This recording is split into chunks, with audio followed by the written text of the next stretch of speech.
never really done the community management of being in many social platforms with larger reaches. I'm assuming you mean like why do we not really care about Facebook and Twitter, our own sort of presences on those? Is that was that accurate for your question? Voice 1 2 3. Yeah. So I mean, part of it was just didn't have the time and energy, especially not energy, but didn't have the time and bandwidth to do it back in the day. And then that sort of became, and we also, I don't know, it felt too promotional and a lot of Redditors are have problems with Facebook or Twitter or any other sort of thing. And we wanted Reddit to kind of be its own space, and if other plenty of Redditors share stuff on Facebook and Twitter or have various groups and interact with each other or use Facebook for events. But we just felt that wasn't really the best use of our time as a company, or definitely as a community manager. But also a lot was just you know there was only so much time in the day, and we'd rather focus it on Reddit. But I think after a while, it kind of became it'd be weird if we did it now because we haven't. So we Twitter our Twitter feed is our Twitter feed is basically automated. Occasionally jump in there, and Facebook occasionally we post something just kind of for fun, or sometimes we post blog posts, but it's just not really a focus. But that's just sort of the path we went, and it totally makes sense how other people do. Let's see. Another question was why do we think people share pics like the I guess like the meme ones, the Keanu and the pepper spray cop with Reddit first, and not local news outlets or other sources? And I think that's because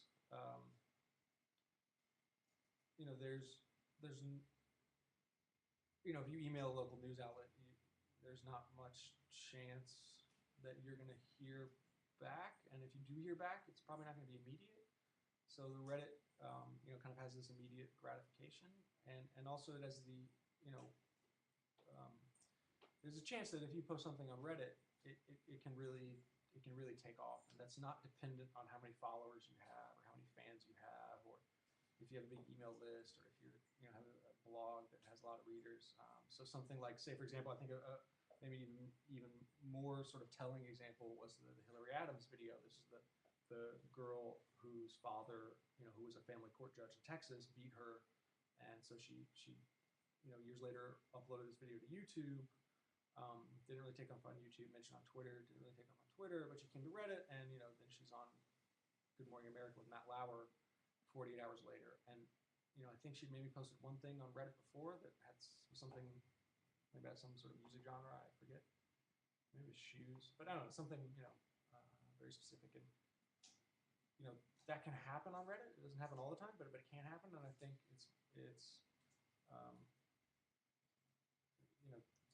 been enough examples of that people sort of take that into account, and it's more difficult for things like that to happen again on Facebook and Twitter and some of the other, or local news, unless you already have sort of a following, or unless you already have some a personal relationship with people in the news. Wizard Mask was asking, do I have any special recommendations for dealing with people who are new to the internet forums, such as young teenagers? That's tough. I mean, there's certain things that we're just responsible that you should do. I mean, for example, we don't show anything tagged with NSFW or anything in the NSFW Reddit unless you are logged in, or unless you go to the subreddit directly, and then you have to click through an age gate. I know that doesn't stop anyone under 18, but at least sort of you, for the most part, you have to you're not going to see something by surprise. You're going to go to a not safe for work subreddit, or it's not going to just show up on the front page if you're not logged in. So there's things like that that I think are responsible for people, on forums to do, and uh, another one is just sort of being clear about what the rules are and sort of what people can expect. But that's um, so I think often especially in situations where you're dealing with um, kids in high school who are you know going through sort of developmentally a tough time, and stuff with kind of the cyberbullying stuff where one group of kids gangs up on another or makes a page or a post making fun of someone. That's especially tough because it really can have a devastating impact at that age. For us, the way we sort of try to mitigate that is just by no personal info.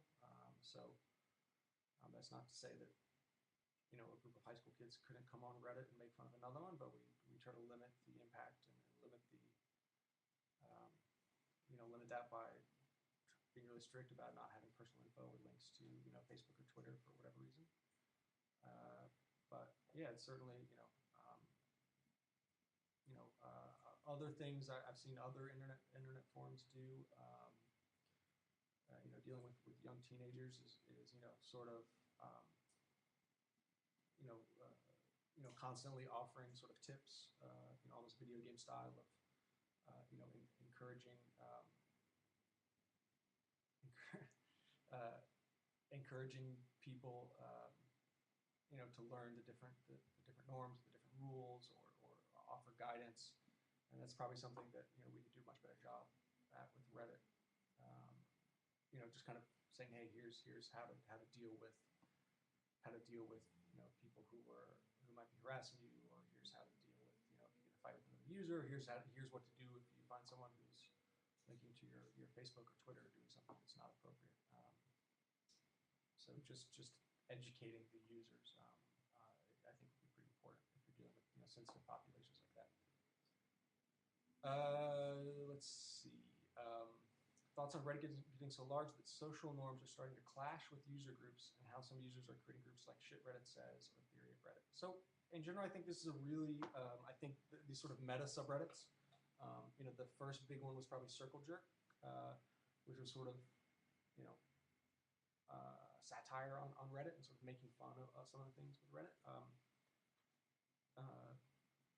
When that first started, we weren't sure, is this a good thing? Should we discourage this? Should we, But I think that's healthy for community. If it's, any community or any person or brand or whatever that's able to, make fun of itself or allow itself to be made fun of. I think that's healthy and that's good. And I'd be worried if there wasn't that.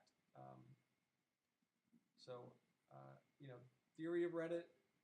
Again, I think we read that constantly. There's a lot of really good discussion and ideas in there. There's a lot of very good criticism. That's certainly useful and accurate in a lot of times. So we definitely read that. Some discussions in there are sort of more useful or more interesting to us as admins than others. But I think in general it's very healthy for the community to do that, and we fully encourage it. Shit Reddit Says, same thing. It's a little tougher. I mean, we don't ever want to. We really hate to prevent subreddits from interacting with each other, whether it's Shit Reddit Says or whether it's any other sort of subreddit group kind of coming into another one. I mean, especially because we don't know. Who knows? Like, if let's just say, for example, we made a rule.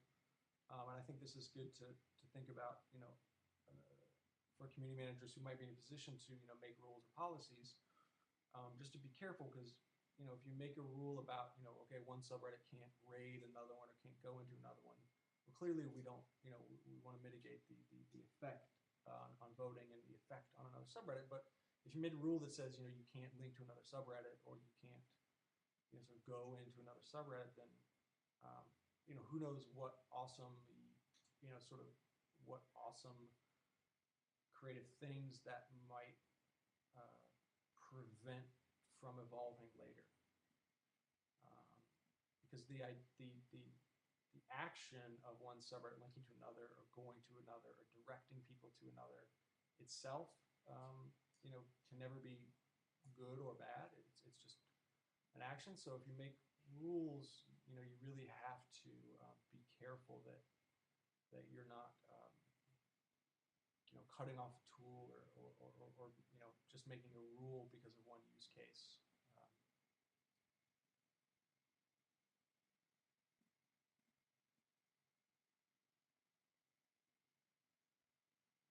Buns of Steel asked, how do we integrate in real life outreach as a community manager without being creepy?